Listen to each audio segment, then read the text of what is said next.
500, 700, 1000, berapapun. Karena ya Hayyu ya Qayyum itu dapat menghidupkan kolbu. Kalau kolbu sudah gembur, sudah hidup, ditanam kalimatullah, dia langsung bergetar, langsung tumbuh. Nah, kenapa saya tahan terus? Karena kolbu kenal kolbu. Kolbu yang di sini nganggap kolbu di situ masih keresang. Belum digemburin. Gemburin dulu dengan ya Hayyu ya Qayyum.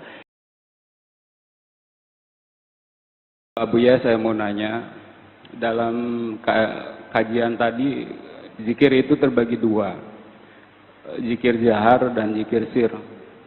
Ada kalimat Abdullu bidikri tatmainul qulub, Abdullu bidikri la ilaha illallah. Yang ditanyakan, gimana cara menempatkan Abdullu bidikri itu biar kolbu kita itu hidup dan menyatu. Ya. Mungkin itu aja. Wassalamualaikum warahmatullahi wabarakatuh. Salam. Dalam surat 13 ayat 28, ala bizikrillah tatma'innul qulub. Ketahuilah hanya dengan menyebut nama Allah, kolbu jadi tenang. Kolbu tenang nyebut nama Allah. Berarti nyebutnya di mana? Di kolbu. Belajar zikir kolbu, Pak, ya. Jangan cuma di sini, apalagi di MP3, apalagi di YouTube. Kan di YouTube tuh ada zikir Allah 1,5 jam full.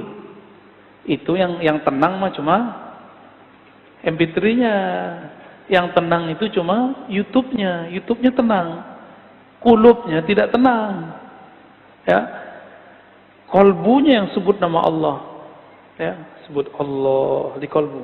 Ambil ilmu kepada ahlinya. Masa sekolah aja belajar ke ahlinya, belajar bahasa belajar ke ahlinya, mau belajar bahasa kolbu nggak cari ahlinya, harus ke ahlinya. Ya, diamalin nggak zikir ya Hayyu ya Qayyumnya? Belakang ada yang belum tuh, ya. Antum kalau zikirnya sudah rata, nanti saya talkin semua. Ya, ini pada belum rata ini. Ya, yang baru gabung zikir ya Hayyu ya Qayyum 40 kali. Kalau bisa ba'da salat 5 waktu. Kalau tidak dirapel 200 kali setiap hari minimal. Kalau bisa lebih 500, 700, 1000, berapapun. Karena ya Hayyu ya Qayyum itu dapat menghidupkan kolbu. Kalau kolbu sudah gembur, sudah hidup, ditanam kalimatullah, dia langsung bergetar, langsung tumbuh. Nah, kenapa saya tahan terus? Karena kolbu kenal kolbu.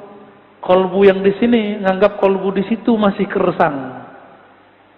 Belum digemburin. Gemburin dulu dengan ya Hayyu ya Qayyum. Kita mau nanam padi, masih banyak rumput, langsung ditanam. Antum mau nanam jagung, masih banyak kerikil, buang dulu kerikilnya. Kerikilnya dibuang. Sampingkan dulu kerikilnya. Kerikil dibuang, baru kemudian dihaluskan tanahnya. Kolbu ini adalah tanah-tanahnya zikrullah. Disitulah tumbuh. Makanya Allah kasih perumpamaan. Dalam surat Ibrahim dikatakan bahwa kalimah thayyibah seperti syajarah thayyibah. Kalimah yang bagus seperti pohon yang bagus, pohon yang subur. Tempatnya harus bersih, harus dipupuk. Jadi kalau antum bertanya, kenapa ditalkin sama fulan tidak ada efek di kolbu? Jangan salahkan mursyidnya. Kolbu antum belum siap untuk menerima itu. Ya, dia tancepin, tapi kolbunya lagi keras, nggak nyambung. Diajak sholawat, nggak tersentuh.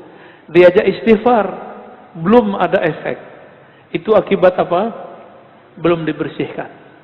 Maka paket talqin itu dimulai dari syahadat, istighfar, sholawat. Itu paketnya. Baru masuk ke zikrullah. Kadang-kadang ada orang tersentuh dalam sholawat, dalam zikrullah biasa. Ada yang tersentuh dalam istighfar, tapi dalam sholawat pun biasa. Itu pemberian Allah berbeda-beda. Itulah yang disebut taman-taman surga. Ada taman pohon namanya pohon istighfar. Ada pohon namanya pohon Al-Fatihah. Ada pohon namanya pohon sholawat. Ada pohon namanya zikrullah. Terserah nih antum baru yang mana nih? Buahnya buah yang mana? Ya. Semoga yang hadir, saya dan antum semua ditakdirkan Allah berzikir dengan zikir yang keras dan lembut. Istiqamah sampai mati. Amin ya rabbal alamin.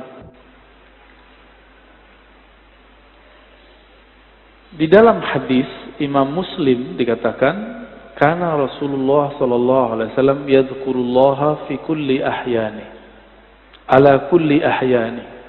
Rasulullah itu selalu zikir setiap hin. Apa arti hin? Hin artinya saat, waktu. Setiap saat, setiap detik, detik per detik. Baginda Nabi Muhammad sallallahu alaihi wasallam selalu mengingat Allah. Inilah yang diwariskan oleh ulama sufi. Karena kita tidak sanggup berzikir setiap nafas, naik turun, maka dibuatlah zikir pagi sore. Berdasarkan ayat wasabbihuhu bukratan wasila, dan bertasbihlah pagi dan sore. Lalu kemudian dilatihlah qalbu menyebut nama Allah, dimulai dari 100, naik 500, naik 1000, itu latihan. Angka-angka itu cuma latihan, bukan riya. Orang berzikir dengan angka bukan riya, itu cuma latihan. Puncaknya nanti tidak pakai angka lagi. Tapi kapan kita zikir tanpa pakai angka? Kalau sudah menjadi pewaris Rasulullah sallallahu alaihi wasallam. Malaikat-malaikat Allah dari awal dicipta sampai sekarang itu mereka cuma mengamalkan 1 atau 2 zikir. Jadi ada malaikat yang zikirnya cuma subhanallah, ada yang subhanadzil izzati wal jabarut, ada yang zikirnya cuma Allahu akbar, ada zikirnya cuma la ilaha illallah. Itu malaikat dan gak putus. Maka di saat seseorang berzikir sebanyak-banyaknya, di saat itu sisi malaikatnya muncul. Malaikat tidur enggak? Enggak. Malaikat lalai? Enggak. Malaikat makan? Enggak. Makanya orang-orang yang sudah ahli zikir ini makannya bisa berkurang, tidurnya bisa berkurang, karena dia sudah mirip dengan malaikat. Nah, itu namanya ahwal malakiyah, ahwal malaikat. Tapi ini nggak boleh lama-lama, bisa mati dia. Tubuh ini tubuh insan, tubuh bashar, mesti dikembalikan kepada basyariah. Manusia butuh makan, manusia perlu tidur.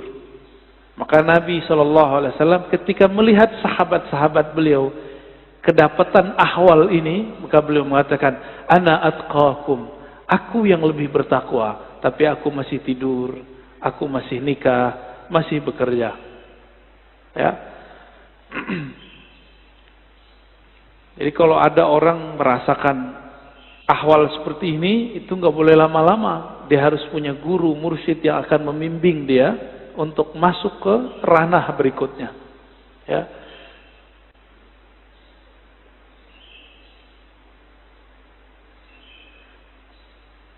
Kata zikir artinya ada 2. Pertama, zikir berarti benar-benar menyebut Allah. Ya. Kadang-kadang diartikan dengan makna yang lebih banyak. Ya, jadi ada makna secara harfiah, ada makna secara majaziyah ataupun di luar itu. Bisa jadi diartikan zikir itu salat Jumat, Al-Quran, majelis ilmu. Tapi itu penjelasan lain. Zahir dari zikrullah menyebut Allah, ya. Dalilnya di sini disebutkan ada sekitar 15, ini baru sebagian. Lebih dari 200 ayat mengenai zikrullah. Ya. Kalau lebih dari 200, berarti penting nggak zikir? Lebih penting dari umroh, ya. Tapi kenapa di musim normal orang lebih sering ngajak umroh? Kenapa banyak ustadz umroh, tapi sedikit ustadz zikir? Bener. Kenapa banyak orang bermimpi bisa umroh, tapi sedikit orang bermimpi bisa zikir yang banyak? Karena kalau zikir doang fulusnya tipis, kata dia. Kalau umroh fulusnya banyak. Siapa bilang, ya? Itu nggak ngerti dia. Dia nggak paham ayat wala dzikrullahi akbar. Sungguh menyebut nama Allah itu lebih besar dari semuanya. Orang kalau zikir apa aja jadi besar, ya. Cuma masalahnya nggak yakin kepada Allah Subhanahu wa Ta'ala. Dalam surah Al-Baqarah ayat 152 Allah mengatakan fazkuruni azkurkum. Saya sudah pernah syarah di sini. Sebutlah aku, ingatlah aku akan ingat kamu. Duluan mana yang mengingat? Allah atau kita? Allah. Maka ciri-ciri, tanda-tanda Allah lagi sebut kita digerakkan oleh Allah menyebut namanya. Itulah hakikat ayat ini. Lalu surah Al-Imran 191, alladzina yazkurunallaha qiyaman wa qu'udan wa 'ala junubihim. Ulul albab itu disebut orang yang zikir berdiri, duduk ataupun berbaring. Dalam surah Al-Ahzab, ini ayat yang paling dahsyat ini. Ayat ini sering digunakan tidak pada tempatnya untuk membantah orang zikir dengan angka. Ya ayyuhallazina amanu dzkurullaha dzikran katsira. Wahai orang beriman, sebutlah Allah sebanyak-banyaknya. Ingatlah Allah sebanyak-banyaknya. Apakah ini dalil melarang menyebut dengan angka? Enggak. Zikir 1000 itu banyak bukan? Maka dia masuk ke zikran katsira. 10.000 termasuk banyak? 70.000 banyak? Berarti masuk ke situ. Yang penting niatnya angka itu bukan membatasi, tapi menerjemahkan makna zikran katsira. Baru zikir 100 pagi, 100 sore, udah nyalain orang zikir 1000. Ya. Nggak ngaca dia kepada sahabat Nabi. Sahabat Nabi Abu Hurairah zikir 12.000 sebelum tidur. Ada yang bisa zikir 12.000 sebelum tidur? Keburu tidur ya.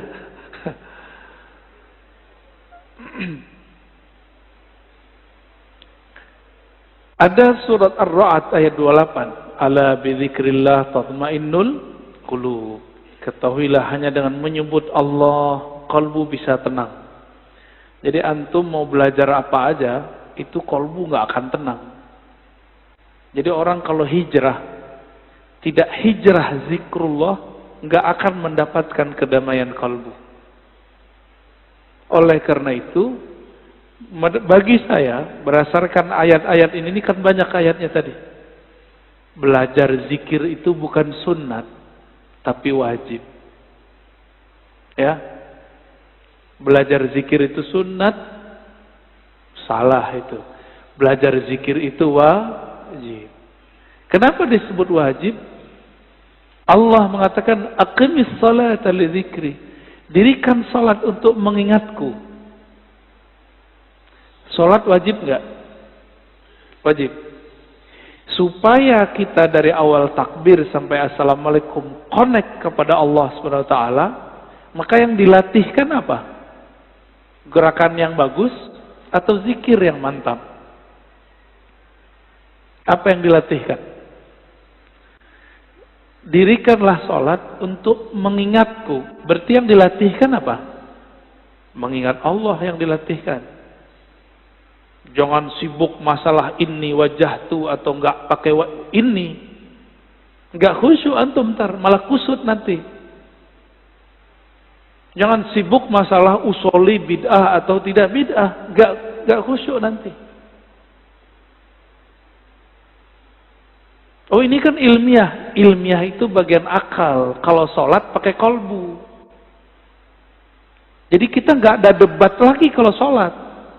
Antum mulai sholat debat. Wah imamnya jahar nih bismillahnya. Kata mazhab ini ngaji lagi sholat. Ya pengajian dia lagi sholat. Kuliah aja kali ya. Imamnya kunut. Debat lagi di hatinya. Kunut itu menurut imam ini bid'ah. Ngapain?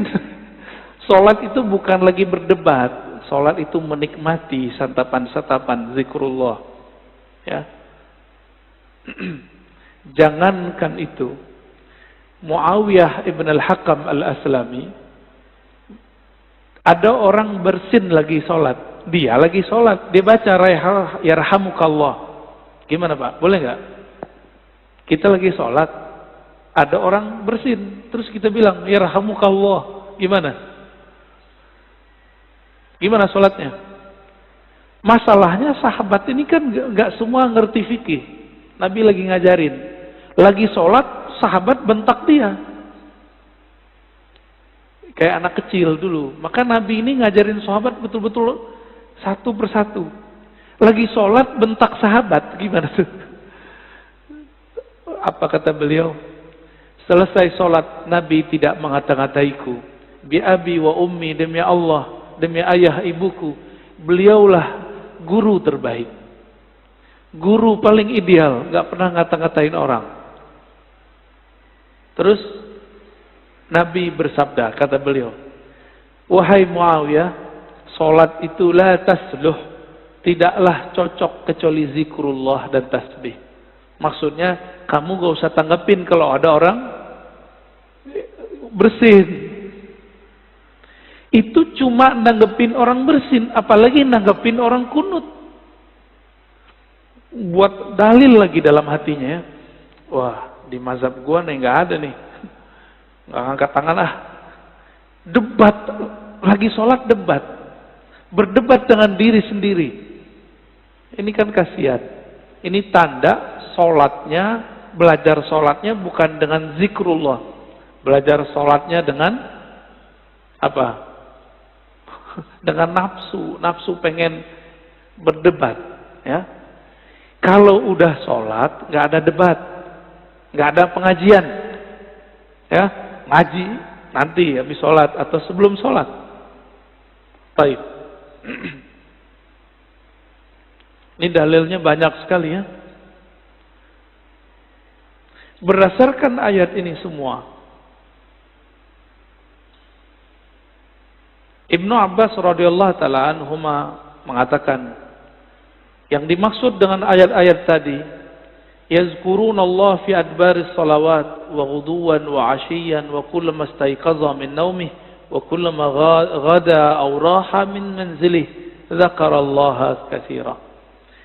Yang dimaksud ayat-ayat tadi, zikir pagi sore, orang yang tidak lalai karena bisnis, yaitu mereka yang zikir ba'da salat, zikir ghuduwan wa 'ashiyyan, pagi dan sore, zikir saat bangun, zikir saat berangkat, zikir saat pulang. Jadi nggak ada waktunya kecuali zikrullah.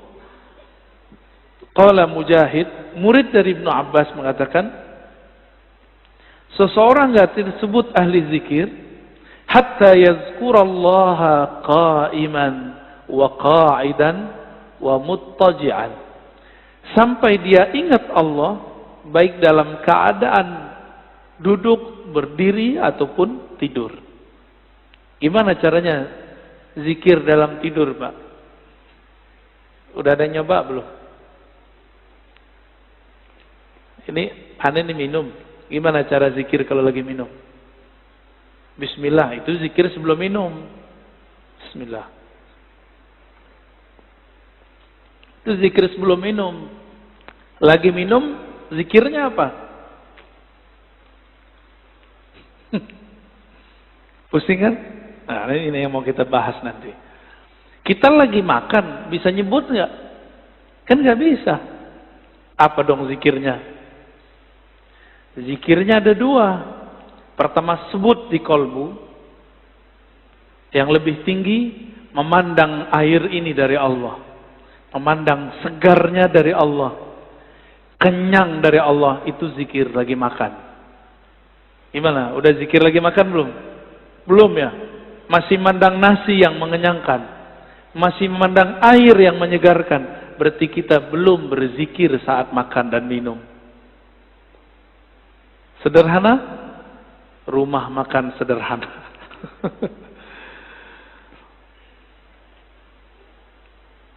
Imam Nawawi mengatakan ajma'al ulama ala jawaz zikr bil qalbi wal lisan lil muhdits wal junubi wal haidi wal nufasa.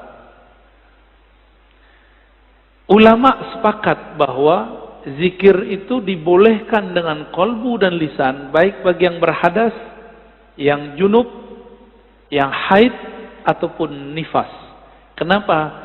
Ini kan zikir, sebenarnya zikir itu golnya di kolbu. Kolbu tidak pernah haid. Kolbu tidak pernah junub. Junubnya kolbu adalah lalai mengingat Allah Subhanahu wa ta'ala. Benar, sering junub gak antum?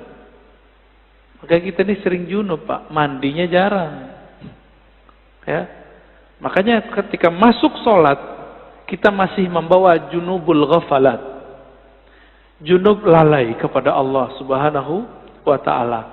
Orang junub betah gak masuk masjid? Berani gak masuk masjid orang junub? Masjid hakiki itu ada di kolbu, lagi sholat. Antum lagi mau sholat, tapi tidak keluar dari junub lalai. Gimana mau menikmati zikrullah? Ya, gak bisa masuk. Jadi kita gak bisa masuk ke kolbu kita. Padahal itu diri kita sendiri. Ya. Hadisnya sangat banyak. Ini ada hadis yang paling kenceng ya, paling dahsyat ini. Kata Nabi, "Masalul ladzi yadhkur rabbahu wal ladzi la yadhkur rabbahu kamasalil hayy wal mayyit." Hadis ini riwayat Imam Bukhari ya, dalam kitab doa. Perumpamaan orang yang zikir dengan tidak zikir itu sama dengan orang hidup dan mati. Gimana? Berarti kita banyakkan hidupnya atau matinya? Jadi kalau hidung kita ini dibukakan rasa penciumannya oleh Allah Subhanahu wa ta'ala, indera penciuman batinnya oleh Allah, kita akan mencium orang yang tidak zikir itu bau bangkai. Cuma alhamdulillah Allah tutup itu. Coba kalau dibukakan Pak, kita setiap ke jalan kemana itu bau bangkai di mana-mana itu. Maka kita bersyukur kepada Allah, Allah tidak bukakan kasyaf yang banyak. Karena kalau kebanyakan kasyaf, bisa pusing sendiri kita nanti. Maka ada beberapa wali, gak berani mereka ke masjid. Karena kalau ke masjid, dia lihat muka orang macam-macam. Ada yang ria, ada yang muka monyet, ada yang muka kambing, ada yang muka babi. Ya, maka Imam Ghazali buat fatwa khusus untuk orang ini. Ya, dibolehkan oleh Imam Ghazali bagi orang ini tidak sholat di masjid sementara sampai ahwal itu hilang.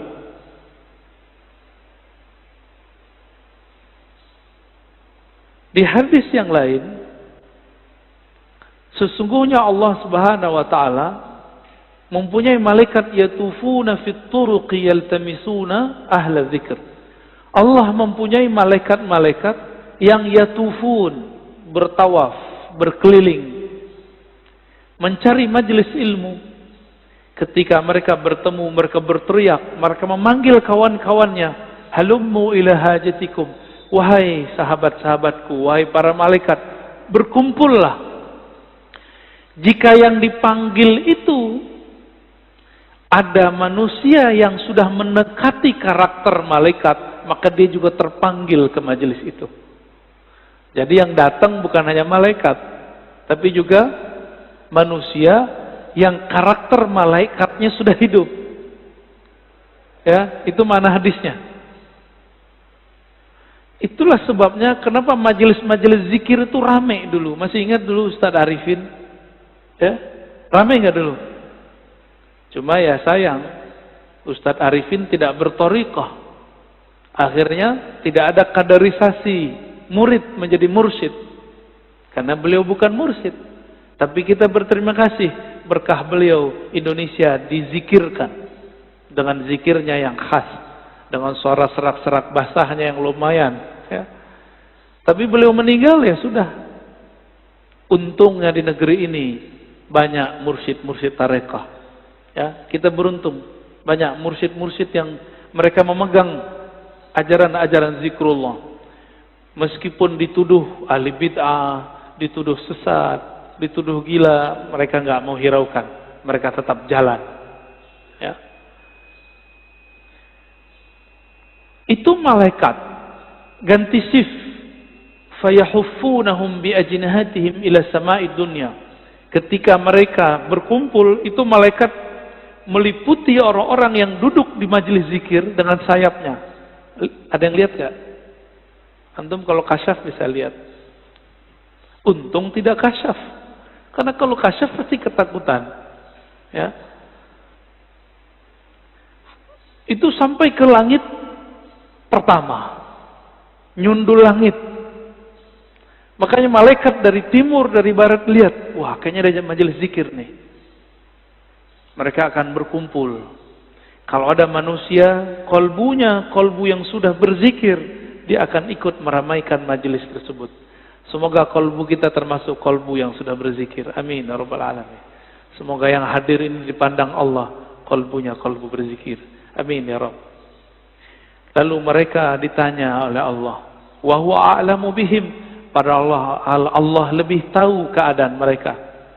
Ma yaqulu 'abdi, apa yang dibaca oleh hambaku wahai malaikat? Lalu mereka mengatakan, mereka bertasbih kepadamu ya Allah, bertahmid ya Allah, bertakbir ya Allah, bertahlil. Apa kata Allah? Hal ra'auni, apakah mereka melihatku? Lalu para malaikat menjawab, tidak ya Rabb. Seandainya mereka melihat aku, bagaimana? Oh, kalau kita udah melihat Allah, antum tuh nggak mau kerja lagi, mungkin nggak mau nikah lagi. Ya udah asik dengan zikrullah. Ini hadisnya panjang, ya. Maka disebut dengan humul julasa la yashqa bihim jalisuhum. Di hadis Imam Tabarani, Abu Darda mengabarkan perihal hari akhir. Rasulullah SAW bersabda, nanti di hari kiamat Allah akan bangkitkan beberapa kelompok manusia, wajahnya bercahaya. Fi wujuhim nur. Lalu ditaruh mereka di atas minbar-minbar yang terbuat dari lu'lu'. Yaghbituhumun nas, laisu bi anbiya wala syuhada. Mereka bukanlah nabi, mereka bukanlah syuhada. Faja a'rabiyun ala raqbatayhi faqala ya Rasulullah hilhum lana na'rifhum. Lalu datang Arab Badui berani najah, wahai Rasulullah, siapakah mereka? Ceritakan kepada kami. Dijawab oleh Nabi, mereka itu dua karakternya.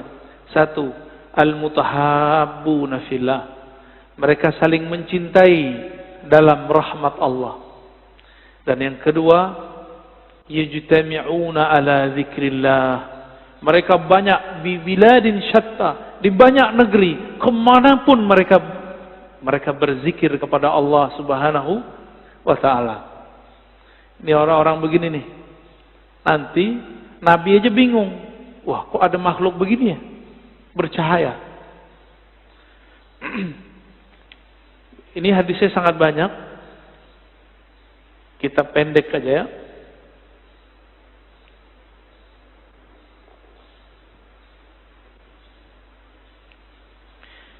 Ini kalau antum zikir, kumpul ya. Jadi dalil zikir berjamaah itu banyak. Nggak usah dihiraukan orang yang bilang itu bid'ah. Dia nggak ngerti hadis. Katanya ikut sunnah tapi nggak baca sunnah. Karena memang sunnah yang diikuti cuma beberapa doang. Cuma hadis kullu bid'atin dolalah. Ya, penjelasannya dia nggak belajar. Hadis Imam Ahmad, hadisnya sahih. Ma min qaumin ijtama'u Yadhkurunallaha azza wa jalla la yuriduna bidzalika illa wajha. Nah, ini coba lihat lafaznya. Ma min qaumin ijtama'u. Tidaklah sekelompok kaum berkumpul, berjamaah. Berarti ini zikir jamaah bukan? Ya. Yazkurunallah, mereka pakai lafaz jamaah. Mereka mengingat Allah Subhanahu wa taala, tidak menginginkan kecuali ridha-Nya. Illa nadahum munadin minas sama. Kecuali ada yang berseru dari langit. Kumu maghfuran lakum. Ketika selesai berzikir, apa kata mereka? Ya sudah, kalian berdirilah, selesaikanlah, Allah mengampuni kalian. Qad buddilat sayyi'atukum hasanat. Sekarang semua keburukan kalian diganti dengan kebaikan-kebaikan. Cuma kan nggak dengar Pak ya. Jadi antum di sini ngorok itu dapat pahala Pak. Itu dapat zikrullah itu ya. Apalagi bangun. Tapi jangan tidur Pak ya. Karena bilang begitu malah tidur lagi.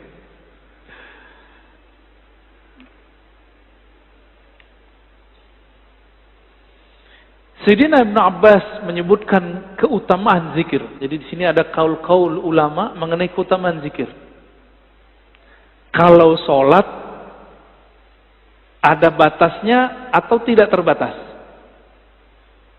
Sholat bisa kapan aja nggak? Bisa kapan aja? Boleh nggak sholat di WC?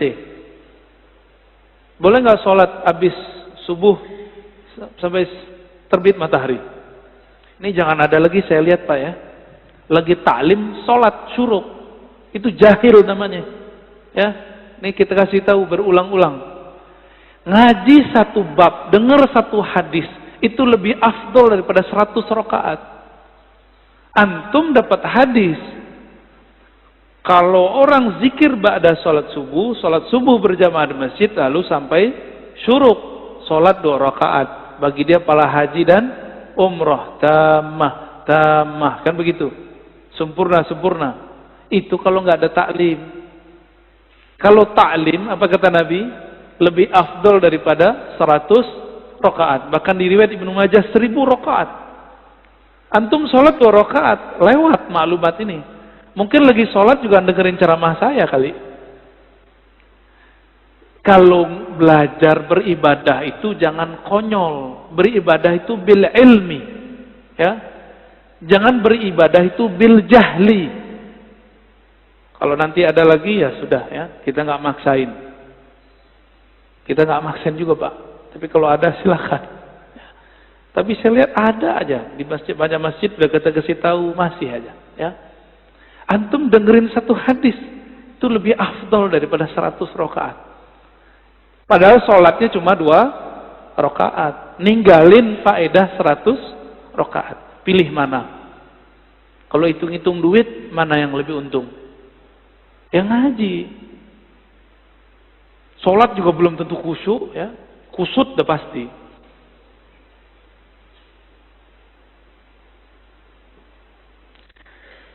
Ibnu Abbas mengatakan sholat itu ada batasnya.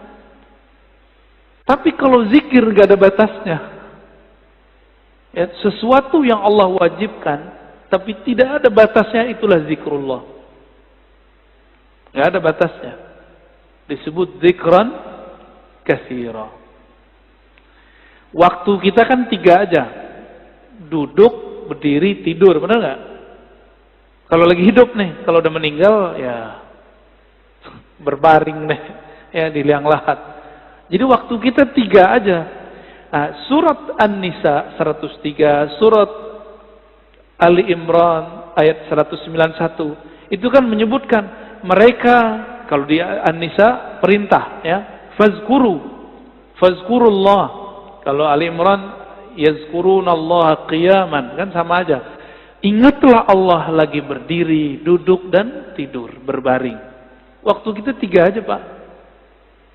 Jadi ayat ini oleh orang yang tidak paham dikira cuma itu mah zikir cuma sebentar doang, cuma 3 waktu. Padahal 3 waktu itu semua waktu kita. Semua waktu kita adalah berdiri, duduk, berbaring. Bapak naik mobil, duduk gak? Naik motor, duduk gak? Turun dari mobil, berdiri. Turun dari motor, berdiri.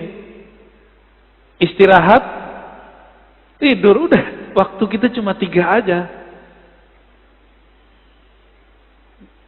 Antum baru paham ya? Lucu juga ya, padahal ayat udah dibaca dari kecil. Bahwa waktu al-awqat salasah.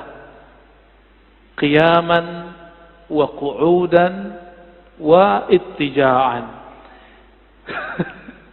Lucu juga ya, udah baca bertahun-tahun baru paham sekarang bahwa ternyata kita ini gak lepas dari 3 waktu itu. Saya lagi ngapain, Pak? Bapak lagi ngapain? Duduk, berarti harusnya zikir ya. Zikirnya kita pagi ini zikir ngaji, dan zikir ngaji lebih afdal daripada sholat sunat 100 rakaat.